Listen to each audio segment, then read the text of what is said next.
Hey there, Minnesota Vikings fans. You are listening to the Purple People podcast. My name is Kyle West. I am accompanied by Adam Carlson. I made it. Kyle Smith. I didn't. Yeah, we're here. We're going to talk Vikings football. We will talk you through this one. Vikings back-to-back losses. But we will make it better here at the Purple People podcast. It's what we do. I might not, but I'll see. We are gonna try. We are gonna spin a positive on this. We always do. We like to, and there are some positive things to talk about. Definitely. Some negative things to talk about. We could even talk about the new Adam Sandler movie if we wanted to. Don't want to do that. That looks bad. But this is episode number. Is this number 182? I think it is 182. I don't know. I didn't check. I hope so. Well, let's go with it. This one's titled Child's Playoffs, because we are talking about the playoffs closing in. And plus, it's the fantasy football playoffs, which I didn't make in my league for the first time in 5 years. Uh-oh. That is sadness. I am sorry to hear that. I scored the second most points in my league and didn't make the playoffs. How does that happen? My opponents just scored a lot more. It is outrageous. It's insane. It is gem. That's how outrageous it is. Truly outrageous. Anyway, let's move on to the quick hits. We've got here a happy birthday to Kenrick Ellis. Not sure when it was or how old Today. he is, but that happened. It was today. It was his birthday. Yesterday to me. Time zone. Hashtag. Because we are recording this right after the game. Talking about football. Trying to figure out what went wrong, what went right. Good stuff. Mm-hmm. So Anthony Harris was elevated to the main roster after Antone Exum Jr. was placed on season-ending injured reserve. Minnesota also brought in free agent safety Sean Prater and brought up Terrence Plummer to the Vikings practice squad. Mm-hmm. Who was waived? Was last week, a couple weeks ago, one of those roster moves that Rick Spielman likes to do from time to time. The plumber is back for Minnesota. But the surprise move from it, to me, was Justin Tratteau being waived from the active roster. I thought he was having a pretty solid season. I don't know. Maybe they see a lot more from Daniil Hunter and Scott Crichton, and they think those guys have enough depth there at defensive end, and they don't need to keep another extra one. But who knows? Either way, Justin Tratteau now a free agent. Well, Daniil Hunter's definitely flashed. I think he had a flash play tonight. But a lot of upside. Definitely a lot of upside, but mucking around with that depth with the way this team is being injured, I don't know. Could come back to bite him. I hope not. But yeah, that's what they get for trading Gerald Hodges and Michael Mauti. Sure, you betcha. Hard-hitting analysis here on the podcast. Mocking voices are great because that's all I hear on social media as soon as any player gets injured.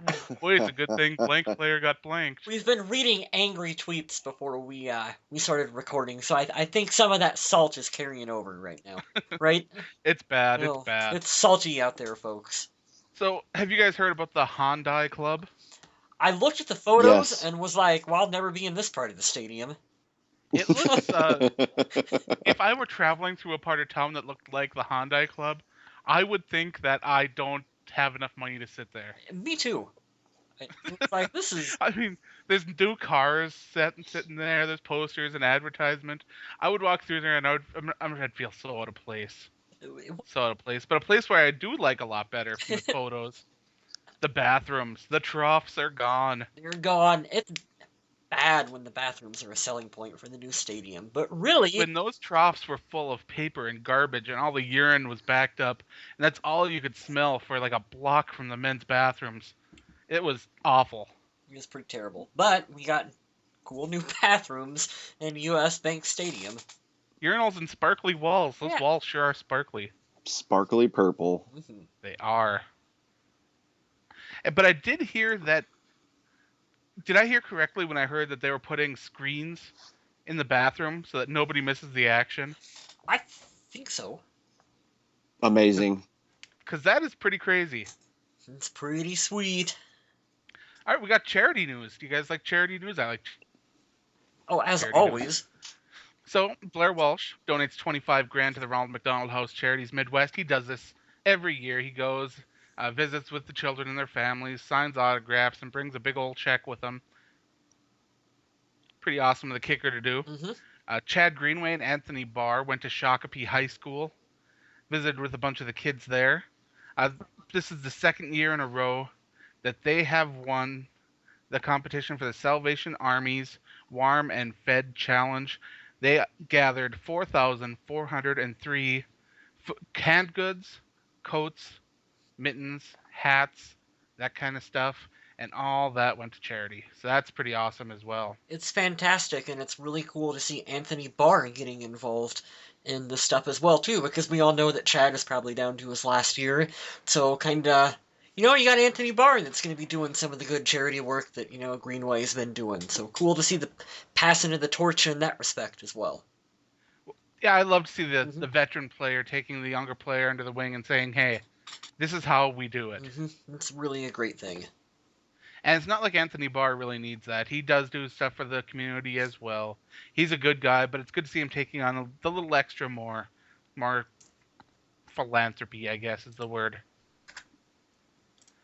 The last one, I'm sure you guys heard about this. Hilarious. Now, Mike Zimmer had a rough week. There was that game against the Seattle Seahawks. And notice I haven't said Supersonics at all. You have no idea how hard that is not to say Seattle Supersonics. But back to the fact anyway. Mike Zimmer not having a good week. Big loss to Seattle. He says that he went to McDonald's, went to the drive-thru, ordered 2 cheeseburgers, and only got 1. Well, turns out that got all the way back to McDonald's, and McDonald's decided, hey, we're going to give the Minnesota Vikings 1,000 free burgers. Minnesota, in return, took that and donated the burgers to charity, because let's be honest, Kyle West made a great point. You don't want to be giving a football team 1,000 free burgers. It was 100, Adam. I was messing with you on the notes there. Well, come on. I thought I read what's written in the teleprompter. I know. I thought you would have noticed it. I put Joe in front of burgers. Damn it! Who put the question mark in there? They gave the team 100 free cheeseburgers. Come on, man. But yeah, they did give them to charity. I knew that seemed like a lot when I said it. I was wondering if you'd. I thought you'd notice it when I put Joe. No, I've been working all night on my review and watching the game. I can't. Shame on me I'm so because I watched burnt it out, I don't know happen. nothing. I'm that friend that'll let you have a booger hanging out of your nose and not say anything. I'm sorry. Now you guys at home know what we put Adam through behind this. It's just torture for him week in and week out to put up with. That's what I get for letting you guys touch my quick hits. Yeah, pretty much. Yep. See, now 100 burgers sounds like nothing. That's still a lot of burgers.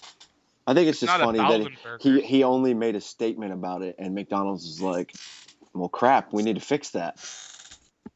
I wish the Burger King where I live was like that. They mess up every order. Yeah. I don't go there anymore either. That's like a sickness factory over there anyway. But that's beside the point. Fast food, just not my thing. Game ball donkey time. Mm-hmm. Anybody feel like starting this one off? I'll start it off. I want to give a shout out to Mr. Anthony Harris, and I know it's probably not going to be a popular pick, but you're going to get my game ball. Holy transactions and shuffleboard for the defensive and the secondary this week. Good old Virginia cat. One of my friends I was in a band with actually has a connection that knows Anthony, so I'm going to try to milk and squeeze that. Don't get excited. Probably not going to happen. But if I can, I'll see if he'll answer questions for us because I do have a very distant in, if you would say. But back to the game. Anthony Harris, surprisingly, right underneath Chad Greenway for total tackles tonight. I'll stick with Zimmer and I'll keep this short. He does have a lot of areas to clean up, but he was all over the field tonight, and you could tell he took a lot of advantages and opportunities to make a statement in the game. He almost had a fantastic pick in the game too, and the ball would have been, I believe, a yard deeper than when it was thrown. Hit a nice pick tonight and made a good statement. But 8 tackles with 1 assist tonight. He was tied with Chad Greenway for the most tackles tonight. So shout out to him from coming up from the practice squad and just being thrown into a really crucial situation in game. Excellent, excellent. Well, I may potentially be stealing your game ball, Adam. Not 100% sure, but I'm gonna give it to Zach Line. Oh, all right. I mean, okay, he had the one reception that went for 24 yards, but otherwise, he had some pretty good blocks and was playing, I thought, a really solid game for Minnesota. So, game ball, Zach Line. No joke, no lie. I'm gonna do it. I just did Fantasy If it. you guys points. think your game balls are unpopular, wait till you hear mine. Go for it. The guy I'm picking for my game ball got cursed twice during this game, and I don't think either one of the occasions was his fault. So here you are, Xavier Rhodes. You get my game ball. Absolutely. He was actually my second choice. I can't believe he played with my buddy. Shout out to Hunter again. I gave you a shout out with the Atlanta game. Um, he's working to be a nurse, and he said, "I'm telling you right now, you're going to get an injury report this week. He's got a fractured wrist." Oh yes. Oh, no doubt. Absolutely. What a and not only that, did you guys notice too? To steal your thunder, Adam, did you notice how he played after he came back in? And people complained because he was using his what I consider to be a I don't shattered understand it. hand and couldn't intercept the ball. Yeah. Really? Yeah. Very What a gritty. tough. Yeah, very tough, very gritty performance. I love to see that toughness from players. When Teddy takes a look in and gets back up, I love that. When Chad Greenway has some blood running down his face and he's in there just giving her, that's awesome. When J.J. Watt's looking around like he's just came out of the movie Carrie, happens way too often. Remember when Jared Allen got into that fight? Against Tampa Bay. Donald Penn. Yeah, you betcha. Yep. Mm-hmm. Why do That I was a remember good that name? I don't know. Good Jeopardy question. Because we are full of useless information here at the Purple People Podcast, and we pride ourselves on that. And if you were to ask me in 5 minutes what his name is, I wouldn't know. So all our game balls going to some pretty interesting players. Nobody that scored a touchdown. You know, Like that. I'm trying to get on the bandwagon with you guys. Instead of giving out multiple game balls to the same person, Teddy had a great passer rating tonight. Adrian scored his 100th touchdown. I mean, a lot of names you could pick, but I want to try to dig deeper. That's my goal to improve for the show. I'm doing it for you guys. We'll talk about Teddy. I think Teddy had a good game, but we'll talk about Teddy here in a minute. So I got another unpopular pick, but you guys can curse me for it. That's fine. I don't care.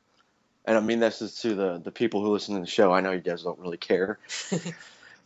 I'm calling this a moral victory tonight, and I know that's not popular, but I'm going to go ahead and give my donkey to the refs again. And this isn't just on Teddy's part. There was a lot of missed calls tonight. There were a lot of calls that I think could have been very questionable. Mainly the one that drew a lot of criticism from me. I got emotional. I posted it on the internet. I took it down. It was an obvious face mask call. Weird how it goes one way a week ago about that game that I keep saying I'm not going to talk about for that quarterback that we all hate. And then we ourselves almost took Carson Palmer's head off, and no penalty was called. Also, I do believe when Captain Munnerlyn stripped the ball, I believe that could have had a closer look. Could have helped us out. I know we'll talk about it in the game review, but that could have been a crucial turnover for us and would have helped us out. Yeah, I see that. I still think it was very, I called very it on close. Twitter as soon as it happened, and I got a lot of poop for that. I said, you know what? That play was really close. It's not going to be overturned. Everybody's like, no way, man. That ball was coming out. Yes, it shifted in his arms, and then his elbow touched, and then it came out. People are thinking that when the ball moves, that means the ball's coming out. But not till that ball is out. But just as a whole in the league, we saw it again, and we saw it on the one game national platform tonight. The refs have got to step up and do a better job. And I know that's probably not popular because we would have had a penalty called against us. Also would have been a penalty for Arizona, especially with quarterbacks. Quarterbacks get babied in this league. I get it. But if you're going to baby the quarterbacks, then I guess that's my rant for that. It's really frustrating when you have obvious calls that don't get called. All right, if Mr. West doesn't take mine, I got another one going. So go ahead, sir. Okay, I will go with a really quick statement that leads into mine. Hey, you guys remember Charles Johnson? Remember Charles Johnson's receiver on this team? Kind of a Charlie Johnson? yeah, No, I'm kidding. kind of a kind of a tall receiver that I don't know. Maybe you want him out there from time to time. That is going to lead to my donkey, which is North Turner's play calling on first downs. Anyone who followed me on Twitter tonight at Purple People Pod knows is getting kind of frustrated with the lack of creativity on first downs where it's just Adrian up the middle every single time. And then stupid trickery when there doesn't need to be trickery that caused that idiotic fumble. I don't even end around junky crap that they were trying. Don't do that. Don't do that. Don't. You don't need that. So, I mean, I don't know. Just every now and, you don't have to run it every single time on first down. Like, Adrian's a good player. We want to feed him. We want to get him his touches. Occasionally, maybe you can try a pass on first down. I'm okay with that.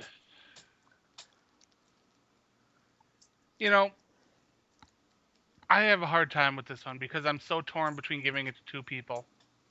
Split it. Do it. I know how much you love it. Split it. Split it. So I'll go honorable mention There we go. to Edmund Robinson, who might as well have not been out there for how effective he was. I mean, seriously, what about Michael Modi? Gerald Hodge? The general reaction when you say Edmund Robinson would probably be who? Mm-hmm. But it's got to be Norv Turner. It's got to. These trick plays, the only thing a trick play does is either set you back or maybe you'll pick up a couple yards. But when you've got an offense that's clicking, pounding the ball on offense, you got a short passing game working well, even a couple deep shots happening, why throw in a trick play? Why? A reverse, hand it off to your running back and then a reverse, really? Mm-hmm. And then at the end of the game, you're in a position, you're in field goal range for Blair Walsh, who has one heck of a leg. He hasn't missed today. He's feeling good, and you've got a little bit of time left on the clock, and you're in a position on third down where you can kick it, and if there's something wrong with the snap or something, you can fall on it and give it another whirl. Instead, with time down to 14 seconds it was? Mm-hmm. They decide to pull up another play. Arizona, not being dummies, load up the sideline in the end zone and only give the middle of the field. Now, what happens is the play that's called is a drop that is much bigger than a three-step drop. We're talking maybe he was supposed to stop at 5, but it was like 6 maybe, 6 or 7. I mean, I don't know what was actually called, so I don't know if Teddy took extra steps or what. But this play took way too long to develop, and by the time Teddy could find something, anything, he had a guy in his face because Matt Khalil absolutely blew his coverage. Dwight Freeney, who we all thought retired. And while we're at it, turns out is another guy. Those two guys together this game at the end just made it so hard. And I don't know what's going on with Fusco. If that injury last year is what's making him so ineffective this year, they better look to the draft. They had better. Mm-hmm. Because if you don't have enough confidence in your team to sit in the pocket and try to pass, it's a problem. Leading into halftime, Minnesota has a lot of time on the clock. They're in a position where they're looking to score. What do? The coaches tell the Vikings to run the play clock down to nothing, so now they have to pass the ball with timeouts left. When you have the best running back in the league, you could have pounded the ball a couple times and taken timeouts, but now you made yourself one-dimensional. You gave the defense that advantage. Why? Why would you do that? We always talk about areas that players need to improve upon. I think an area that Mike Zimmer as a coach needs to improve upon is definitely clock and game management.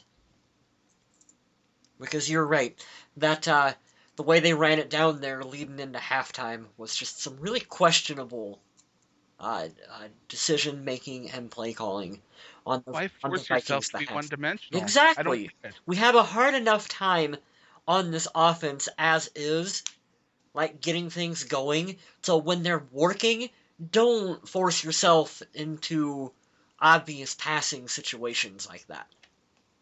Now, we already know that isn't the Vikings' strong suit. Mhm. So let's get into the game review. Teddy Bridgewater, solid day. Everybody wants big passing yards from Teddy Bridgewater. Guess what? They got it. You got fantasy football numbers. 335.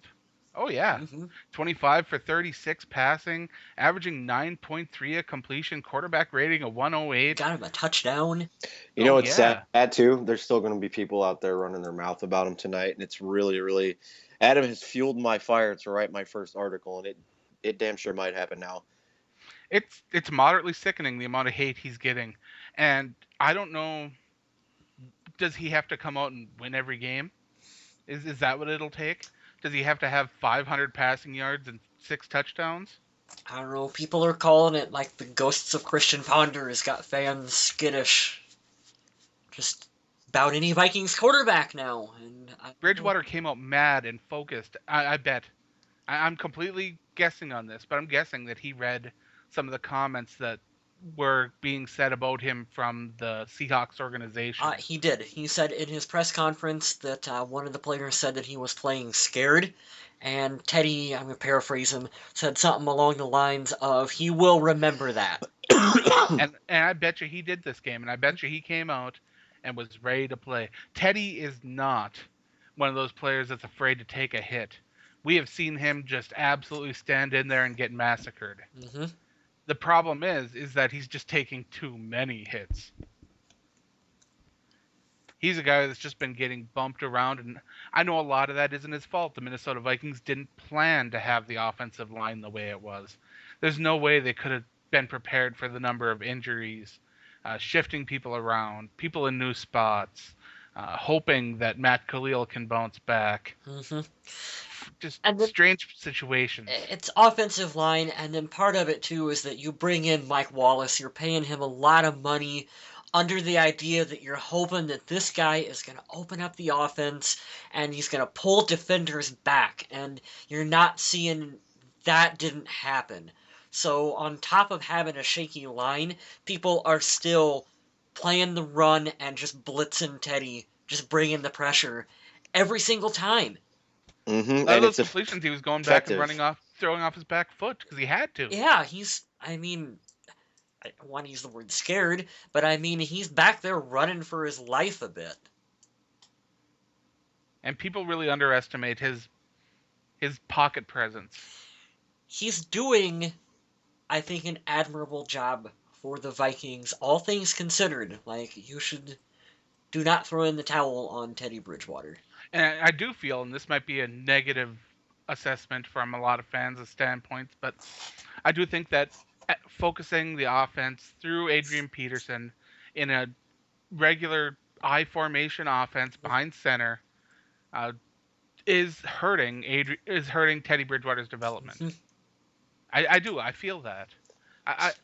We didn't see I this think we kind were of talking stuff. about the other day. Yeah, Sorry, go ahead. we didn't see this kind of play You know, from we're him getting. when he was. Go ahead, sir. Sorry, I'm using it for my phone tonight. There's a slight delay. It's just what we were talking about last week when you bring it back to Norv Turner. You know, you're gonna have his son trying to develop Teddy. That's his personal job, but Teddy's only good as the play that gets called, and if it develops and if it doesn't, when he has to make it up on the fly because he's about to get his head taken off, it's usually not a good recipe for success. There are a lot of guys who had success over the years, but as you can see, there's 32 teams in the NFL. Only half of them have a quarterback that's really, really impressive. So that's another thing we said last week too. Norv is babying Teddy, and I 100% agree with you. In most situations, especially with the Adrian aspect, like you said, you're going to stunt your quarterback's growth. And I know that he's young, but I still want him to at least take a deep shot every once in a while, have the confidence, and the most of all, I want him to be healthy enough to even stay on the field. And actually, when you say half of them are impressive, that's giving a lot of guys the benefit of the doubt. There's really only a handful of quarterbacks that I think are impressive, and that's really, really tough to get into that category. You got to That's remember. a generous statement. You got to remember. I mean, there are Blaine Gabbert is starting out there somewhere. Kirk Cousins is a starter. I mean, you don't turn into Peyton Manning and Aaron Rodgers overnight, folks. You got to give Teddy time. It's only been a short time that he's played for the Minnesota Vikings. Joe Montana sucked his first 2 years. Yes. And I don't mean he was bad or struggled. He sucked. And that's just the world we live in now. Everybody wants results instantly. I'm not saying anybody else sucks. I'm not saying Teddy Bridgewater is the next Joe Montana by any means, but I am saying that these quarterbacks do take time to develop, and I think we've seen enough from Teddy to know that he's a smart quarterback who can make the throws when given time. And I think that too much negative pressure from fans and the media is just really pushing down on him. And I don't know if it's outside forces that have people feeling this way. I don't know if it's fear from the failure of previous quarterbacks. I don't know if it's just them wanting a different quarterback. Maybe they just like someone else better. And everybody's entitled to their own opinion, whether I like it or not. But I want them to be able to back it up with some facts, not just emotion. Precisely. All right, so I almost gave my game ball this week to Kyle Rudolph. He caught all 6 passes thrown his way for 67 yards. And that is what you need from Kyle Rudolph. That's what he's being paid for. That's what he does. And you know what else I saw from Kyle Rudolph a little bit this game? He was playing with some fire and some intensity. Some blocking. Well, yeah, that too. I saw him take on a couple blocks. I like seeing him out there playing with emotion as well, too. Getting a little bit of that Gronk in him. You know, he was wired up for sound, so maybe they were focusing on it a little bit more. But you got to see him, you know, yelling and cheering on players and, you know, making some good catches. Is? What? It's the beard. It might be the beard. Well, hey, if it keeps working, don't shave it. No shave November's over. Get rid of that thing. Jarius Wright caught 5 of his 6 passes for 51 yards and did something that I won't mention. He had a drop. I'll mention it. It was pretty bad drop, but I don't know. I couldn't have held onto the balls either, so whatever. I was talking about his fumble. Yeah. His fumble, yeah. I was gonna say that's ultimately what was the bane of this game for us. The turnovers were terrible. Yeah, the turnover margin was bad.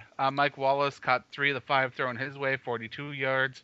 Red Ellison caught the only pass thrown his way for 41 yards. That's pretty amazing. gotta love him. I love when those hardworking guys catch the football and just fumble down the field. It's so much fun to watch. Did you see how gassed he was at the end of that run, though? He was shot. Oh, yeah. He's a blocking tight end. He's not used to that stuff. Oh, man. If they could have get friggin' Cordero Patterson with that kind of separation, I mean, that'd have been a touchdown. But, hey, whatever. We'll take the, 41, 42 yards from him? We'll take that any day of the week. Cole Pruitt, 2 targets, 2 catches, 36 yards. And Matt Alziada, 2 targets, 2 catches, 30 yards. Zach Lyon, 1 target, 1 catch, 24 yards. Adrian Peterson, 1 target, 1 catch, 17 yards. And then we got this one. Stephon Diggs, 7 targets, 2 catches, 12 yards. I mean, hey, he was getting covered by Patrick Peterson. He was the point I was just going to make. He was getting worked tonight. He was getting pissed. You could watch and see. But, hey, you want to be the best, you got to beat the best. So I'm glad he got to play against one of the better corners in the league. I mean, not that this statement I'm going to make, and it's going to sound like, I know more than Norv Turner. I don't, but I'm going to make it anyway. Wouldn't you think that maybe they would want to put Charles Johnson, like, outside because he's a taller guy that can match up with Patrick Peterson, and maybe try to shift Diggs inside to get, like, coverage off from him to make for better matchups? I don't know. I'm not an offensive coordinator, but that was kind of what I thought. It sounded like that would work on Madden. Yeah, don't you think so? Like, that to me seems like something that would make sense. Now, maybe they would just shift Patterson around to continue to cover Diggs, and then maybe that would open up for, Charles Johnson on the outside. But who knows? Who knows? I'm not a coordinator. It's true. I still do expect Minnesota to look for that big-bodied wide receiver they still lack. And I Mm-hmm. know my readers on the Viking age don't like it when I say that the Vikings need to draft a big-bodied receiver. They're like, oh, well, this guy's 6 foot tall. This guy's 5'11 and a half. It's like, no, those aren't. That's not big-bodied. You really need the big Randy Moss style receiver who can go out there and just high point a ball for Teddy. Yep. Then the little speedy guy to complement him. Yep. Give yourself a different variety of targets. The tight end underneath to cause mismatches. I know it's a bit stereotypical that these offenses have these kind of guys, but hey, if it works, why not? Running the ball. Now, a lot of people would look at the performance today and think, oh, Adrian Peterson had a solid day because I remember him getting into the end zone, right?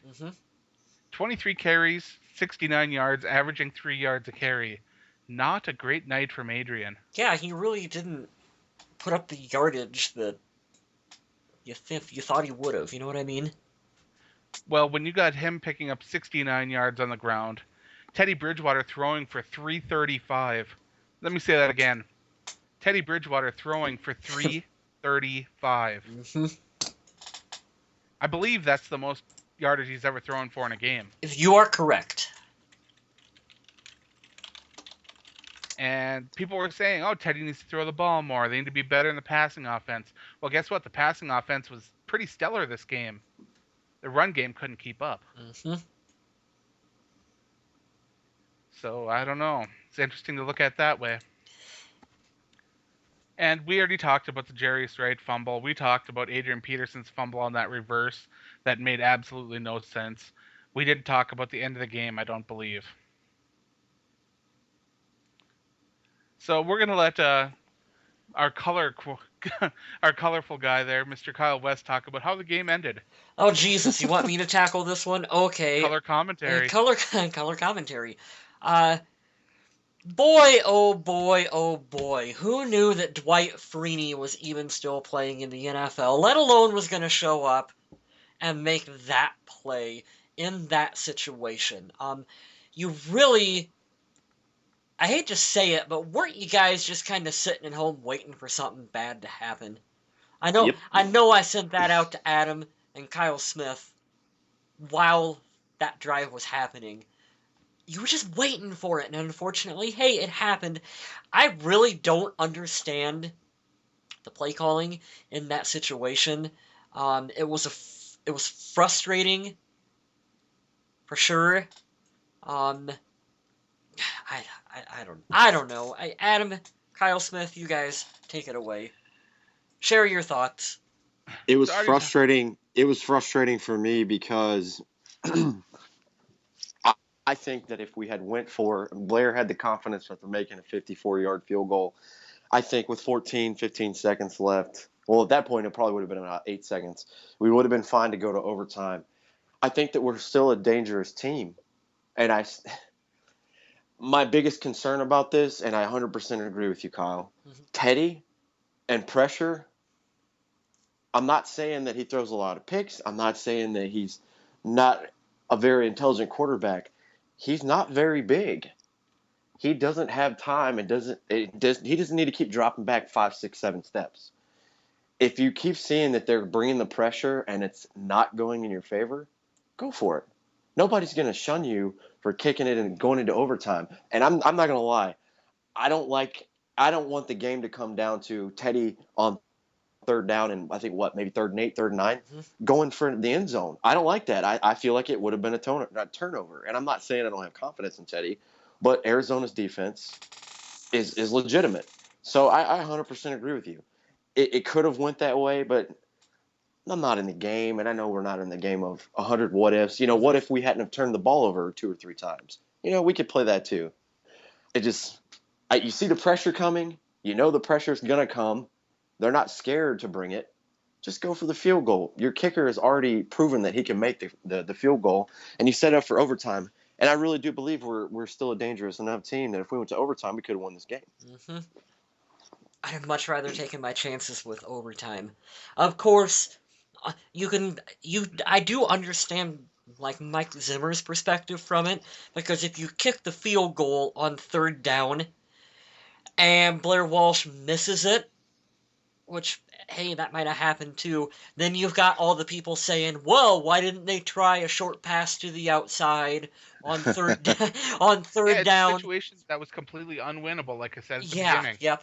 I mean, you're screwed either way. And No matter what you decide to do, it's going to be criticized in that situation. and Adam was given a lot of insight, earlier, which, like I said, may turn into an article. Who knows? Teddy had nowhere to go. We had no timeouts from the pocket.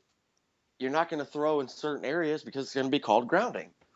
I definitely don't want to see him doing the Brett Favre thing at the end of the game. I'm sorry. I love Favre. You all should know this by now.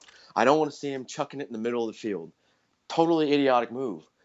There was nothing really to go for. So that's one of the most frustrating things.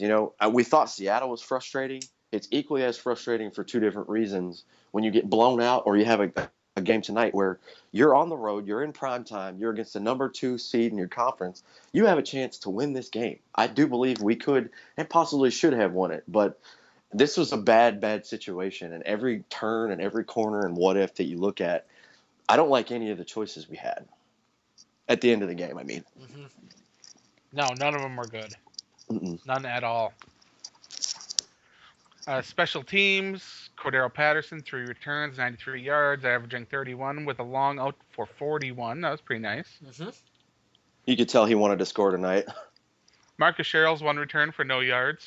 Hey, you brought up a good point we were talking about, Adam. For as banged up as the secondary is, boy, oh boy, they sure aren't using Marcus Sherrills out there, are they? No. No. I don't think he's ever even an option. I don't know. It's hard to believe that they would keep a guy just as a specialist. Now they're keeping 2 guys as just Yeah. specialists. Two separate return guys. Mhm. Really? There's no wonder we don't have enough guys on our roster to have depth at linebacker or safety. No kidding. Because we're keeping specialist returners. Couldn't you have Diggs do the punt return job? Way out of line. Way out of line. Save a roster spot? I have a mind to go to the Warden on this one. And if you understand that reference, more power to you, because that's an obscure one. We'll have to talk after the show. Blair Walsh, 2 for 2 on field goals, 2 for 2 on extra points. He even hit 1 field goal from 54, which is pretty sweet. Channeled his inner rookie year there. I liked it. Yep. Jeff Locke, 2 punts, 91 yards, averaging 45.5. The long of 49, pretty sweet. Can I give a shout out? Can I give a defensive shout out, please? Sure. We keep talking about him very subtly every week. And you know how they do that, after a couple games? Stephon Diggs had it in the middle of the year where their stock is rising and they're trending upward.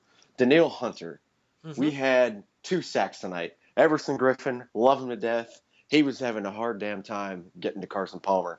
Finally happened at the end of the game, which, by the way, has anybody noticed? I'm not ever going to complain about us hitting a quarterback, but it's always on second down. It's never on third down. Yeah. What the hell? But anyways, I'm not going to complain about it. It's good either way. Danielle Hunter, stock is going up for me. Has a sack tonight. He's very, very athletic. I love his athleticism. He's got 3 tackles on the night. But I think he could turn into one of those Tom Johnson types where you need to plug him in, and it's not like you're really missing anybody. You know what I mean? Obviously, when I make the Tom Johnson reference, I'm talking about Linval Joseph, and you want to have a good rotation in the depth chart. But I'm thinking about Brian Robinson and his numbers, and he's getting long in the tooth, as you like to say, Adam. I think he's an exceptional fit, and I don't think he's going to go down. I think he's going to go up. So I want to give him a shout out because Wait, I say long in the tooth? I've heard you say that before. Oh crap! I'm trying to get my grandpa. But yeah, I want to give it a shout out today because I've noticed something that I've done for years and years. I'm sure all you fans do it too. You pay attention to what the TV gives you rather than going to look. My whole stat tonight, seeing as how the defense is totally depleted for this game, I was watching individual players every drive, especially Anthony Harris when he almost had that interception. That's why he got my game ball tonight. But just checking out our defensive line with Joseph being gone, Sharif Floyd, I believe, moved to tackle, or he moved over. I think they said that tonight. I could be wrong. Yeah, he but was playing in Linval's spot. Mhm.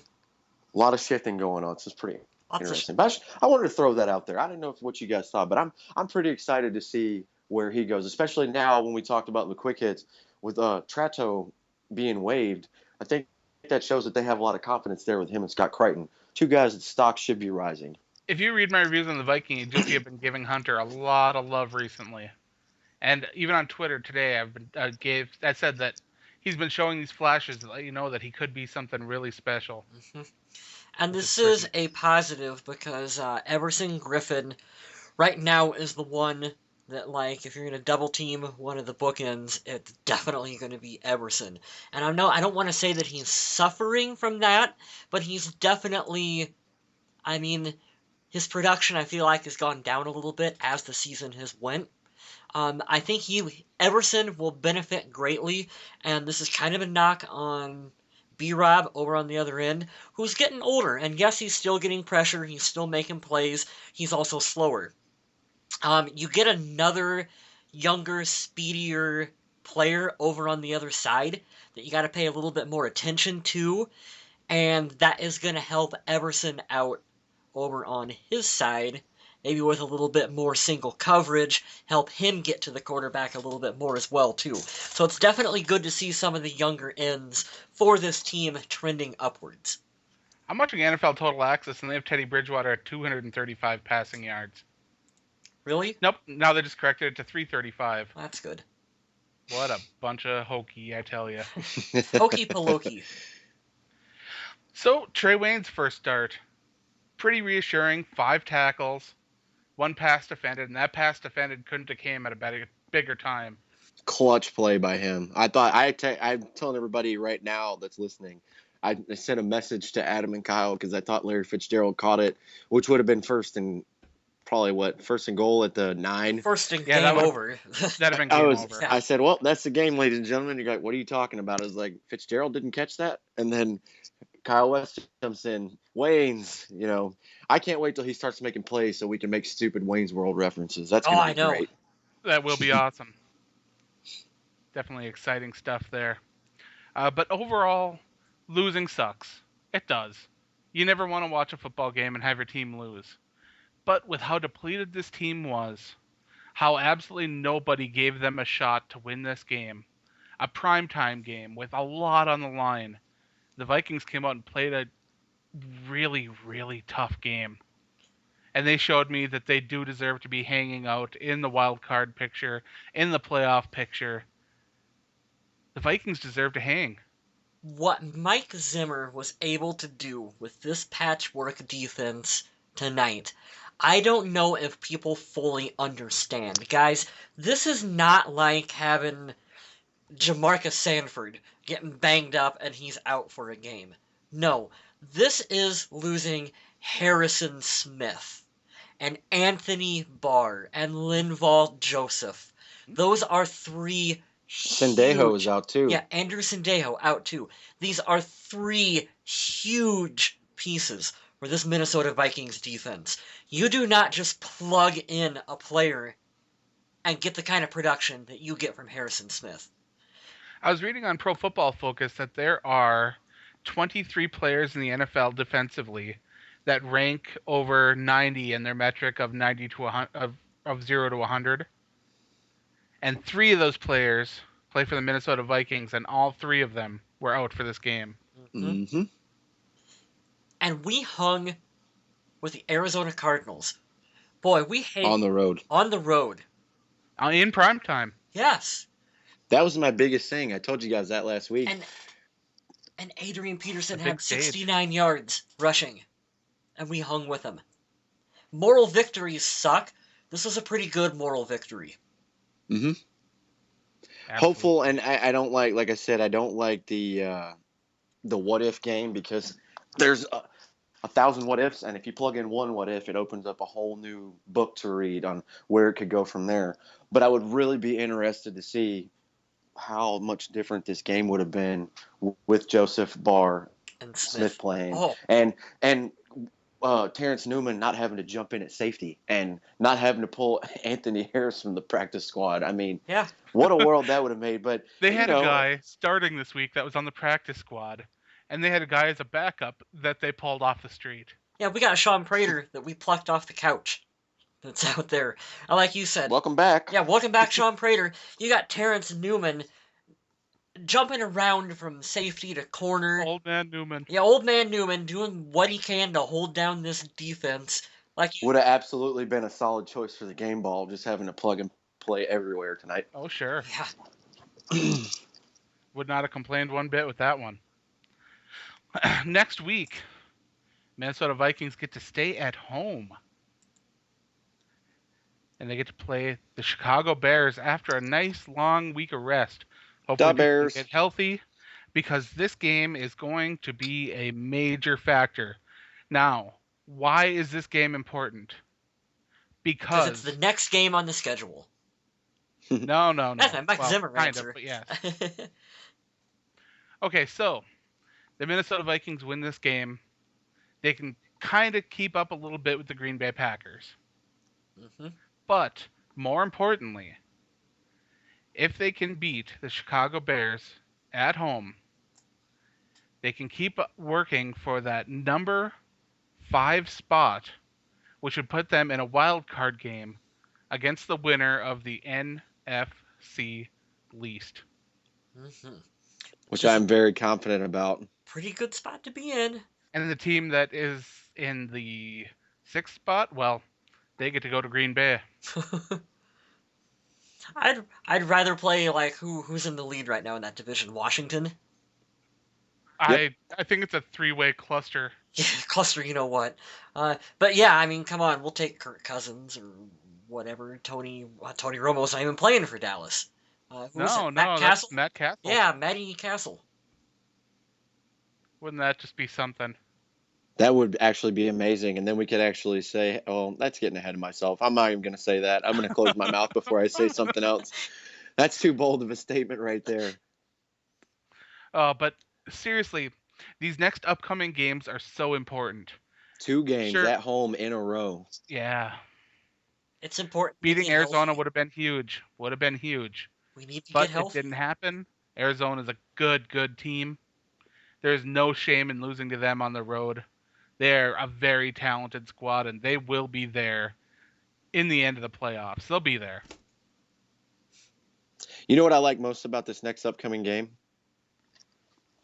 There's 9 days, 9 to 10 days in between. And you know what that means? Hello, Jay Cutler. Come to our house. Meet Anthony Barr and Eric Harrison Smith and that big guy in the middle. Because I'm hoping that they will all 3, at least 2 of the 3 will be back. If they are all back, my confidence for this game almost triples. Oh, yes. Without a doubt. But like you said, you guys doubt. got to think too to piggyback. So for this game coming up, you guys got to realize we're still only 1 game down in the division. hmm So we've got to. Who does Green Bay play coming up next? They have Arizona, I know for do. sure. Us the last week, I can't remember who else, but I believe they've got Arizona too. And I'm just gonna tell you straight up, I don't think they're gonna beat Arizona either. They could. We had the possibility tonight, but they don't have the run game that we do, and they have a lot less wide receivers. But I'm not here to talk about Green Bay because I hate Yeah, them. Green Bay's got the Cowboys this week. That shouldn't be too bad. Mm-hmm. Then they got the Raiders, the Raiders are Raiders sneaky. are a tough team. Is that They in are Green much Bay or at sneaky. Oakland? In Oakland. There you That go. could be a potential upset. I'll be an Oakland fan that day. Then they end the season against Arizona at home and against Minnesota at home. It's gonna be a really fun couple weeks to see how this shakes out. It really Good. is. This can lead me into my bold statement when you guys are ready. Go for it. Have at her. Bold statement of the week. Vikings are going to roll at home, and we're going to bounce back. 2 losses now to 2 wins. And guess what that's going to set up? It's going to set up everything that I've predicted for the year. It's It's going to set up everything for the analysts. God, I can't think of his name. Huge black guy. He's got a lot of cornrows, long hair. He dreads. I forget his name. He's on NFL Network. Really, really well-spoken cat, and I can't think of his name right now.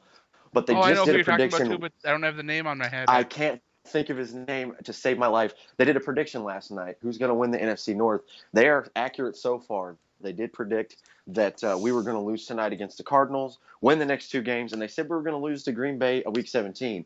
I am not saying that, and I'm not going to make my statement until after we play the New York Giants. But my bold statement of the week, we are going to roll the next 2 weeks ahead of steam. We've got a long, long week now, kind of the mini bye, as people like to say. We could get some of our starters back on defense. We have two teams. I'm not going to say they're terrible. We do have an advantage, I think, to beat these teams. But the best part is it's going to be the middle of December. And you know what that means? We get to feed Adrian Peterson the football. And you know what happens when we do that, folks? We win games. So there's my bold statement of the week. We're going to beat the Chicago Bears. Next week after that, we're going to beat the New York Giants. And are you going to have a drama fest of a Week 17 for the NFC North title over in Lambeau? Boom. I have a bold prediction too. Go for Let's it. My go. bold prediction is that Mr. West will remember to post the social media question on our Facebook page. That is indeed a bold prediction, sir. I don't know if that will come true. We will try. Because last week we said we were going to post to find out how you handle a Minnesota Vikings loss, but that didn't happen. Well, you know, we will do it this week. We will. I have faith. I believe in you guys. I've been focusing too much on the Viking Age Facebook page, getting some writing done. I had an article absolutely blow up for me for Undead Walking, which was unbelievable. I've been And having fun doing the podcast Facebook page as well, too. So yeah, there's a lot of good people on that It Facebook is. page. I hop in there every once in a while good and interactions, good fun times. comment with those folks because they're Minnesota Vikings folks are good folks. We got Well, some for good. the most part. We got some good listeners and good fans as well. I agree. Mhm. Absolutely. That is all I have for this week. I have a fun trivia fact that I want to end the show on. 1,000 cheeseburgers. 1,000 cheeseburgers. That's the title for next week's episode. You son of a bitch. No, fun trivia fact. I'm just curious to see if you guys know the answer to this one. He has the most passing yards in a single game by a Vikings rookie quarterback. Do you know who it is? T-Jack. It is not Tavares Jackson. Kyle Smith, do you know? Oh, God, dare I say Christian Ponder? It is indeed Christian Ponder. December 4th, 2011, he passed for 381 yards. Now, you may be wondering, why ever would you bring that up? Because I think it is important, what we talked about earlier in the show. Development is really all that matters for Teddy Bridgewater. You can put up stats. Christian Ponder threw for 381 yards. But Who did we play that? Did we win that game? We only won 3 that year. That might have been one of them. Yeah, we must have. I hope so. I really don't know. I really don't have that info in front of me. But it is important for Teddy Bridgewater to develop and to put him in the right situations to do so. And that means play calling. That means getting the correct pieces around him so that he may succeed for the Minnesota Vikings. Oh, I remember that year. That's the year Chili got fired and Frazier took over. That's good stuff. That was a drinking year to be a Vikings fan. Yeah. I just wanted to say, if you guys didn't check it out today, people are listening. If you get time recently, shout out to Brian Robinson, being a canine handler myself, on his Instagram page. I just made an Instagram yesterday. Had to follow all my Vikings players. It was really cool for him to take 3 seconds out of his day and just take a photo with a handler and his dog. But the fact that he actually gave him his name and, talked about his dog for a second, and then he had the Reel Him In, foundation in there. I don't remember if it was actually for his foundation or not, but that hit the sweet spot for me. And I wanted to say shout out to Brian Robinson for that. Thank you, sir. It's cool, and Kyle West is going to set up my dream job, so we're going to end it on that note, so I can do security for the Vikings wherever they Wait a go with the minute, dogs somewhere. guys. This is too good. You really want to know what happened in that game? I just looked it up. My gosh, guys, we lost that game. 35-32. We got beat by the Denver Broncos. Denver Broncos. Do you want to It's the know who the Tebow Denver game. Broncos quarterback was? It was Tim Tebow, who threw for I remember that game. 202 yards and 2 touchdowns. Do you want to know how many pass attempts Christian Ponder had? 47. I feel so bad for Christian Ponder. He threw for 381 yards, and he lost a football game to Tim Tebow. Not even in the league. Not Neither even of those guys are in the league anymore. Toby Gerhart was the top rusher for 91 yards. We have so many weird performances. You want a weird stat? Sure. Christian Ponder 2-0 in 2015. I mean, yeah, I guess you're right. Undefeated. That's right. Oh, we need to end the show. Yeah, we do. Oh, my Lord. All right, so you can talk to us over on the Facebook page. You guys know where we're at there. Twitter at Purple People Pod, that's us. I write on the Viking Age. I write on Undead Walking. I write on Finesided.com. I just started writing on Flicksided.com as well. So you can catch me in any of those places because I write movie reviews now too. Sweet. Figure why not spread myself all over the place, right? That's what she's... All right, we're going to leave. KyleWestPhotography.com. You betcha. I got lots of good stuff. Always add more. I think he's going to be posting some kind of deal on the Facebook page as well. Sure, I can do that. Wasn't that your deal? If the Vikings win, you post a deal? Yeah, we didn't win. But it's a moral victory. Moral victory. You're right. We'll have a moral. We will have a moral victory sale. How about that? There we go. 1% off moral victory sale. I give like 5% off. There you go. That comes off my cut too. So I really got to be in a And good mood to give you guys that. on that note, I'd like to thank you guys for listening. And remember to stay classy, Minnesota.